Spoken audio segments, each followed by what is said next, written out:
Hello everyone, I am Andrea Cabos Madsad, representing the Gateway to Quezon Province. Quezon Province. Ano pakiramdam mo ngayon as official candidate ka na Binibining Pilipinas 2025?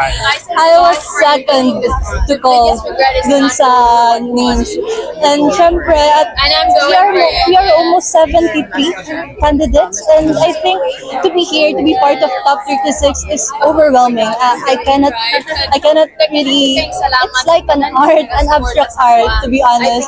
You know, it cannot be described as of now, but I am beyond grateful. I am beyond happy to be here and to be part of 36. Please invite your supporters sa Quezon Province na supportahan ka sa yung journey this year.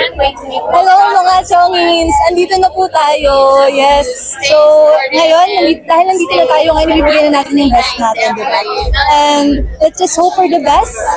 And let's see what will happen next. Thank you so much. Thank you.